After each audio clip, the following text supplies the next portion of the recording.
Happy morning. இந்த நாள் எப்போவுமே நல்ல நாளாக அமைய கடவுளை வேண்டிக்கிறேன். Hi friends, welcome back to my channel நண்பர்கள் அனைவருக்கும் வணக்கம். இன்றைக்கி ஒரு அருமையான ஒரு ரெசிபி தாங்க பார்க்க போகிறோம். இன்ஸ்டன்ட் மாவு ஒன்று ரெடி பண்ண போகிறோம். இந்த மாவு பார்த்திங்க அப்படின்னா, நம்ம வெளியூர்லாம் போயிருக்கிறோம், இல்லை உடம்பு சரியில்லை, மாவு வீட்டில் அரைக்க முடியல, கடையிலையும் போய் வாங்க முடியல அப்படின்னா இந்த மாவு ரெடி பண்ணி வச்சிட்டிங்க அப்படின்னா ஒரு 6 மாதத்துக்கு கெட்டு போகாதுங்க. வண்டு வராது, எதுவுமே பண்ணாது. கரெக்டான ஒரு ப்ராசஸில் மாவு ரெடி பண்ணி வச்சிட்டோம் அப்படின்னா வண்டு வராது, மாவும் கெட்டு போகாது. அதை நம்ம பண்ணி வச்சிட்டோம் அப்படின்னா ஜஸ்ட்டு வெங்காயத்தை நறுக்கி போட்டு, கேரட் இருந்ததுன்னா கேரட்டு கூட நறுக்கி போட்டுக்கலாங்க. நறுக்கி போட்டுட்டு நல்லா அடை மாதிரி சுட்டுக்கலாம். இல்லை இன்றைக்கி ரசம் வச்சுருக்கேன், சாப்பாடு வச்சுருக்கேன், பக்கத்தில் கொஞ்சம் முறுமுறுன்னு ஏதாவது இருந்தால் பரவாயில்ல, காய் செய்யலை அப்படின்னா அதே வெங்காயத்தை நறுக்கி போட்டு குட்டி குட்டி வெங்காயம் போண்டா மாதிரி கூட சுட்டுக்கலாங்க. தோசை மாதிரி மொறுமொறுன்னு வேணும் அப்படின்னா கூட நீங்கள் தோசை மாதிரி நல்லா மொறுமொறுன்னு ஊற்றிக்கலாம், பணியாரமாக ஊற்றிக்கலாம். இத்தனை பெனிஃபிட் இருக்கிற இந்த மாவு கரெக்டான மெத்தடில் எப்படி நம்ம ரெடி பண்ணி அதை வண்டு வராமல் நம்ம பாதுகாத்துக்கலாம் அப்படிங்கிறது தான் இன்றைக்கி வீடியோங்க. வீடியோக்குள்ளே போகிறதுக்கு முன்னாடி நம்ம சேனலை நீங்கள் இன்னும் சப்ஸ்கிரைப் பண்ணலன்னா சப்ஸ்கிரைப் பண்ணிக்கோங்க. சப்ஸ்கிரைப் பண்ணும்போது ஆளுங்கிற பெல் பட்டனோட சப்ஸ்கிரைப் பண்ணிக்கோங்க. அப்போ தான் போடக்கூடிய வீடியோஸ் உடனுக்குடனே நோட்டிஃபிகேஷனில் கிடைக்கும். தொடர்ந்து சப்போர்ட் பண்ணுங்கள். இது வரைக்குமே சப்போர்ட் பண்ணிகிட்டு இருக்க ஃப்ரெண்ட்ஸ் அண்ட் ஃபேமிலி எல்லாத்துக்கும் ரொம்ப நன்றிங்க. தொடர்ந்து சப்போர்ட் பண்ணுங்கள். வாங்க இப்போது இந்த மாவு எப்படி நம்ம ரெடி பண்ணலாம் அப்படிங்கிறத பார்க்கலாம். வாங்க வீடியோக்குள்ளே போகலாம். இப்போ நம்ம மல்டிபர்பஸ் இன்ஸ்டன்ட் மாவுக்காக 1 டம்ளர் அளவுக்கு புழுங்கல் அரிசியும், அதே மாதிரி டம்ளரில் 1 டம்ளர் அளவுக்கு பச்சரிசியும் எடுத்துருக்குறேங்க. இதை ஒரு பாத்திரத்தில் சேர்த்துக்கோங்க. பச்சரிசி சேர்த்து நம்ம செய்யும்போது நல்ல மொறுமொறுப்பாக இருக்கும். புழுங்கல் அரிசி நல்லா சாஃப்டாக இருக்கும். நம்ம எந்த டம்ளரில் அளவெடுத்தோமோ அதுலேயே எல்லாமே அளந்துக்கலாம். 1/2 டம்ளர் அளவுக்கு வெள்ளை உருட்டு உளுந்து எடுத்துருக்குறேன். இப்போ எல்லாம் 3 ஒன்றா சேர்த்தாச்சு. இது கூடவே அதே டம்ளரில் 1/2 டம்ளர் அளவுக்கு பாசிப்பருப்பு, அதே டம்ளர் அளவில் 1/2 டம்ளர் அளவுக்கு துவரம்பருப்பு சேர்த்துக்கோங்க.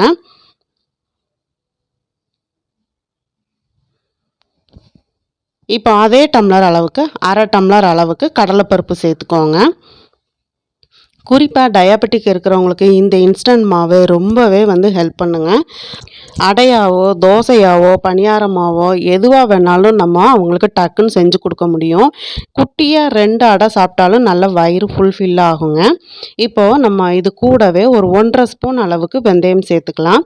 வெந்தயம் அதிகமாக சேர்த்துட்டோம் அப்படின்னா கசப்பு தன்மை வந்துடும். அதனால் கம்மியாக நம்ம 1 ஸ்பூன்லேருந்து 1.5 ஸ்பூன் அளவுக்கு நம்ம சேர்த்தா போதும். இப்போ இது எல்லாமே நல்லா ஒரு 4-5 தண்ணிக்கு நல்லா கழுவி எடுத்துக்கலாங்க. அதோட அதாவது நம்ம எடுத்துருக்கிறது ரேஷனில் வாங்கின புழுங்கல் அரிசியும் பச்சரிசியும். அப்போ அதோட நல்லா அந்த புழுங்கல் வாடை இல்லாமல் நல்லா அலசி எடுத்துக்கலாம்.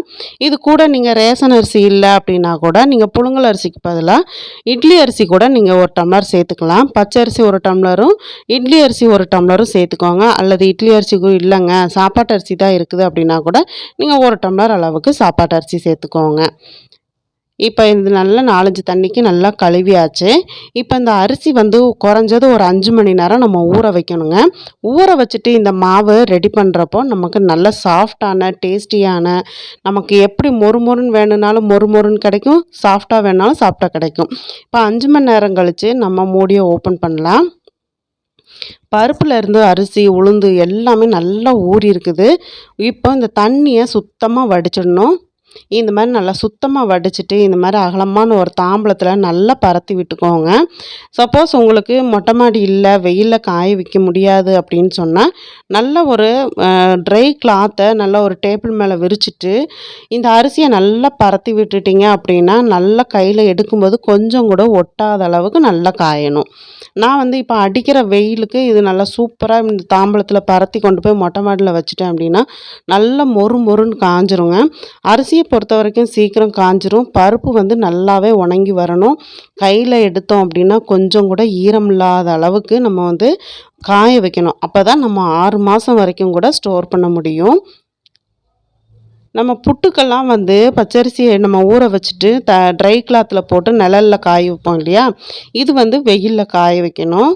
வெயிலில் காய வைக்கும்போது தான் உங்களுக்கு பருப்பு வந்து நல்லா காஞ்சு வரும். ஏன்னா நம்ம நல்லா ஊற வச்சுருக்கோம் இல்லையா? பருப்பெல்லாம் நல்லா ஊறியிருக்கும். அப்போ என்ன ஆகும்னா, நல்லா அந்த ஈரம் இல்லாமல் நம்ம காய வச்சுக்கணும். எதனால நம்ம வந்து இப்படி கழுவிடுறோம் அப்படின்னு சொன்னால், நம்ம வாங்கி அப்படியே நம்ம கழுவாம போட்டு ஒன்றா போட்டு சும்மா வெயிலில் காய வச்சு நம்ம அரைச்சோம் அப்படின்னா, எப்படினாலும் வண்டு வந்துரும். அப்புறம் கொஞ்ச நாள் 1 மாதம் ஆகும்போது ஒரு மாரி மாவு வந்து புழுங்கல் வாடை வரும். அதுக்காக இந்த மாரி கழுவிட்டு ஊற வச்சு நம்ம செய்கிறப்போ நல்லா காய வச்சுட்டு நம்ம செய்கிறப்போ வந்து அது உங்களுக்கு கெட்டு போகாது. 6 மாதம் ஆனாலும் டப்பாவில் நீங்கள் ஸ்டோர் பண்ணி வச்சிட்டிங்கன்னா மாவுலேருந்து புழுங்கல் வாடையோ அல்லது ஒரு மாதிரி பூஞ்சான் பிடிக்கிறதோ எதுவுமே இருக்காது. இந்த மாதிரி தாம்பலத்தை நல்லா பரத்தி விட்டுக்கோங்க. இப்போ இன்னொரு தட்டில் கலருக்காக காஷ்மீரி மிளகாய் ஒரு 15 மிளகாய் எடுத்துருக்கிறேன். இது கூடவே பார்த்திங்கன்னா வரமிளகா, அதாவது மிளகா வத்தல் வந்து ஒரு 10 வரமிளகாய் எடுத்துருக்கிறேன். இது கூடவே நல்லா ஒரு கைப்பிடி அளவுக்கு கருவேப்பிலையும் எடுத்துக்கோங்க. இந்த பொருட்களெல்லாம் சேர்த்து இந்த தோசையோ பணியாரமோ அடையோ அல்லது வெங்காய போண்டாவோ பண்ணும்போது வாசமும் சூப்பராக இருக்குங்க. நான் எடுத்துருக்க இந்த ஸ்பூனுக்கு 2 ஸ்பூன் அளவுக்கு சோம்பு, 1 ஸ்பூன் அளவுக்கு சீரகம், 2 ஸ்பூன் அளவுக்கு மிளகு எல்லாம் சேர்த்து அதையுமே நம்ம வெயிலில் காய வச்சு எடுத்துக்கலாம். இப்போ பாருங்கள், மொட்டை மாடியில் கொண்டு வந்து அரிசி பருப்பெல்லாம் காய வச்சுட்டேன். இதுவுமே பாருங்கள், மிளகாயுமே நல்லா காய வச்சுட்டேன். இப்போ இந்த மிளகாய் கூட ஒரு பொருள் நம்ம சேர்த்துக்கலாம். இந்த செடி பார்த்திங்கன்னா, நான் 2, 3 வீடியோவில் காமிச்சிருப்பேன். இந்த செடி என்னென்னா, நம்ம முலாம்பழம்லாம் சாப்பிட்டு அதோட விதைய வந்து நம்ம தூர போடுவோம் இல்லையா? நான் வந்து என்ன பண்ணுவேன்னா, அந்த வெங்காயத்தோல், பூண்டு தோலெல்லாம் இந்த டப்பாக்களில் போட்டு வைப்பேன். போட்டு வச்சு அதோடய அந்த முலாம்பழ தோலையும் அந்த விதைகளையும் தூக்கி போட்டேங்க.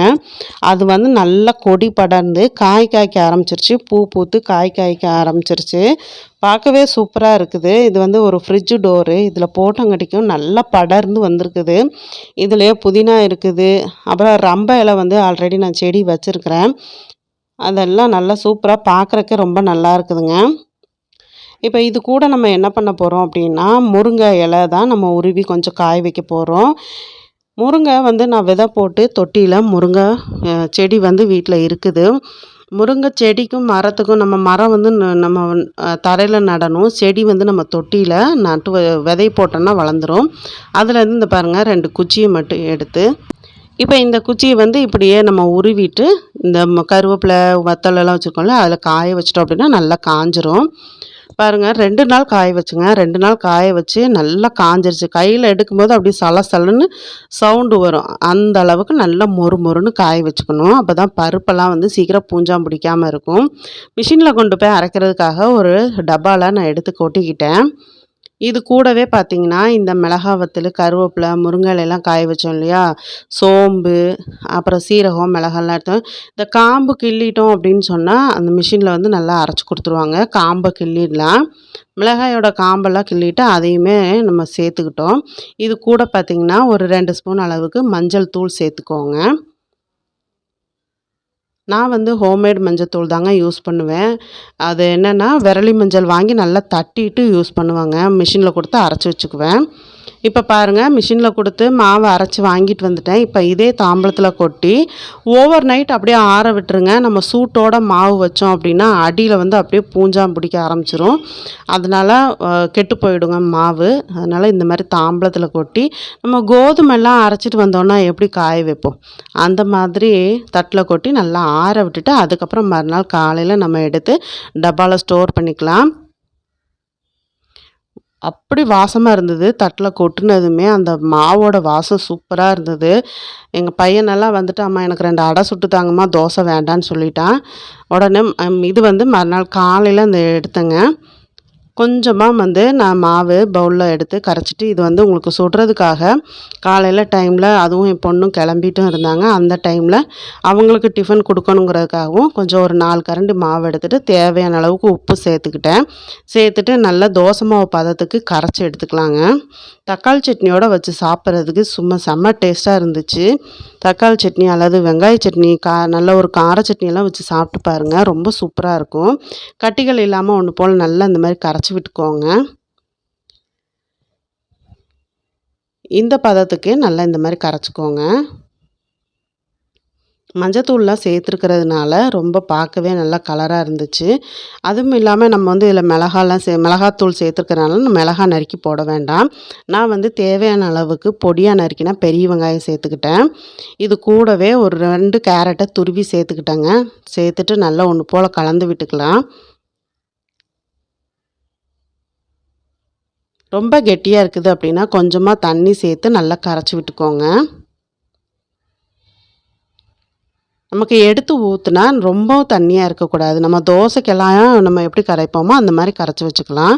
இப்போ கல் நல்லா சூடாயிடுச்சு. இப்போ மீடியம் ஃப்ளேமில் வச்சுட்டு எண்ணெய் விட்டு கல்லை இப்படி தேய்ச்சி விட்டுட்டு நம்ம அடை ஊற்ற ஆரம்பிச்சிடலாம். நான் இன்றைக்கி அடை தான் ஊற்றிருக்கிறேன். பணியாரமுமே ஈவினிங் வந்து பையன் ஸ்கூல் விட்டு வந்த உடனே எப்போவுமே ஸ்கூல் விட்டு வந்தோடனே பசிக்குதுன்னு சொல்லுவான். அவனுக்கு பணியாரம் ஊற்றி கொடுத்தேன். தேங்காய் சட்னியோடு வச்சு சாப்பிட்றதுக்கு சூப்பராக இருக்குதுமா அப்படின்னு சொன்னான். மூடி போட்டு வேக வச்சோம் அப்படின்னா சீக்கிரம் நல்லா வெந்து வரும். எண்ணெய் விட்டு நல்லா மொறு மொறுன்னு சுட்டு கொடுத்தீங்கன்னா அத்தனை டேஸ்ட்டாக இருக்குங்க. ஆனால் இது வந்து 2 சாப்பிட்டாலே வயிறு வந்து ஃபுல்ஃபில் ஆகிடும். அதனால தான் நான் சொன்னேன் டயபெட்டிக் இருக்கிறவங்களுக்கு இது வந்து ரொம்பவே சாப்பாட்டில் ப்ரோட்டீனும் அதிகமாக இருக்குது. அதே சமயத்தில் அவங்களுக்கு அடிக்கடி பசி எடுக்காமல் வயிறு நல்லா காலையில் 2 அடை சாப்பிட்டாங்கன்னா நல்லா வயிறு நிறைஞ்சிடும். ஈவினிங் வந்து டீ குடிக்கிற டைமில் ஏதாவது வேணும்னு கேட்டாங்கன்னா நல்லா மொறு மொறுன்னு பணியாரம் ஊற்றி கொடுங்க. அல்லது அவங்களுக்கு போண்டா எதுவும் சாப்பிட்ணுன்னு ஆசை இருக்குது அப்படின்னாங்கன்னா வெங்காயம் நறுக்கி போட்டு சின்ன சின்ன போண்டாவை எண்ணெயில் போட்டு பொரிச்சு கொடுங்க. ரொம்ப சூப்பராக இருக்குங்க. நீங்களும் ட்ரை பண்ணி பாருங்கள். இந்த மல்டிபர்பஸ் இன்ஸ்டன்ட் மாவை நீங்களும் ட்ரை பண்ணி பாருங்கள். நான் இன்றைக்கி தக்காளி சட்னி அரைச்சிருக்கேன். இதோட தான் என் பொண்ணுக்கு காலையில் டிஃபன் கொடுக்க போகிறேங்க. அடுத்தடுத்து தேவையானதை நம்ம இந்த மாதிரி மூடி வச்சு வேக வச்சு எடுத்துக்கலாம். உங்களுக்கு இந்த வீடியோ பிடிச்சிருக்கும்னு நினைக்கிறேன். பிடிச்சிருந்ததுன்னா நண்பர்களுக்கு ஷேர் பண்ணுங்கள். மறக்காமல் லைக் பண்ணுங்கள். சுவையான மல்டிபர்பஸ் இன்ஸ்டன்ட் மாவில் டிஃபன் ரெடி. இந்த வீடியோ உங்களுக்கு பிடிச்சிருக்கும்னு நினைக்கிறேங்க. பிடிச்சிருந்துன்னா நண்பர்களுக்கு ஷேர் பண்ணுங்கள். அப்படியே நம்ம சேனலை சப்ஸ்கிரைப் பண்ணுங்கள். சப்ஸ்கிரைப் பண்ணும்போது அங்கே பெல் பட்டனோடு சப்ஸ்கிரைப் பண்ணிக்கோங்க. அப்போ தான் போடக்கூடிய வீடியோஸ் உடனுக்குடனே நோட்டிஃபிகேஷனில் கிடைக்கும். மறக்காமல் லைக் பண்ணுங்கள். உங்களோட கருத்துக்களை கமெண்ட் பாக்ஸில் சொல்ல மறக்காதீங்க. அப்புறம் ஒரு விஷயங்க, உங்களோட பிறந்த நாள், திருமண நாள் இதை வந்து நம்ம சேனலில் வீடியோவில் ஸ்டார்டிங்லேயோ அல்லது எண்ட்லேயோ உங்களுக்கு வந்து விஷ் பண்ணணும் அப்படின்னு நினச்சிங்க அப்படின்னா கமெண்ட் பாக்ஸில் உங்கள் பேர், உங்களோட திருமண நாள், டேட்டு இதெல்லாம் அந்த வருஷம் இதெல்லாம் சொல்லி கமெண்ட் பண்ணுங்கள். அதே மாதிரி உங்களோட குழந்தையோட பர்த்டேவோ இல்லை உங்களோட பர்த்டேவோ இல்லை உங்களுக்கு பிடிச்சவங்களோட பர்த்டேவோ இருந்துச்சு அப்படின்னு சொன்னால் அவங்களோட பேர், டேட் ஆஃப் பர்த்து கீழே கமெண்ட் பண்ணுங்கள். எந்த ஊருங்கிறதையும் சேர்த்து கமெண்ட் பண்ணுங்கள். நம்ம தொடர்ந்து விஷ் பண்ணிடலாங்க. எல்லோரும் நல்லா இருக்கணும்னு கடவுளை வேண்டிட்டு இன்னும் அடுத்த ஒரு ரெசிபியில் உங்களை சந்திக்கிறேன். நன்றி, வணக்கம்.